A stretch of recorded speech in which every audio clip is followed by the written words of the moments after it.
Thousands of parents, grandparents and their families have marched through central London to demand urgent action on climate change. The Mothers Rise Up March was led by an 11-year-old representing the 2030 deadline for tackling global warming, and it's set by scientists at the United Nations. Pursued by money grabbers of big business, a larger-than-life Earth Mother heads through the streets of London. It's not too late! But for that to be the case, these mums are demanding action now to make sure their children don't end up inheriting an Earth like this.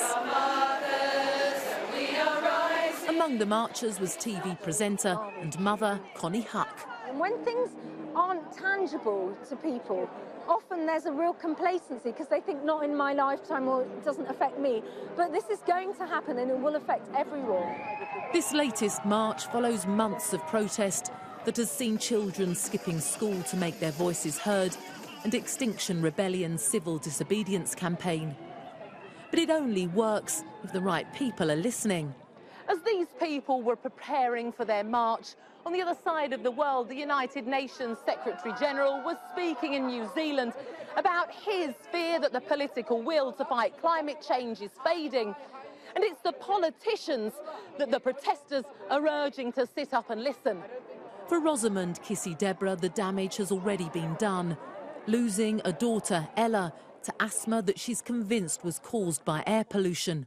Now, the question is, how many more people need to get ill or die before they take action? And I'm really sorry to put it as, blatant as that. Her daughter, Sophia, was one of 11 children, all aged 11, marching up front to mark the 11 years the UN predicts are left to prevent irreversible damage from climate change. I feel like coming here today is showing that even when you lose someone, you have to keep fighting. Many other sons and daughters joined their parents on the march. I feel really proud of them and I'm really thankful that they've actually thought about their children's future. What do you want? What do you want? Protests have been held across the globe, including in Belgium on International Mother's Day. But while some businesses clean up their act and governments talk about hitting tough emissions targets, the reality is it will take a global effort across the board to prevent the hopes of future generations going up in smoke. Emma Birchley, Sky News, Central London.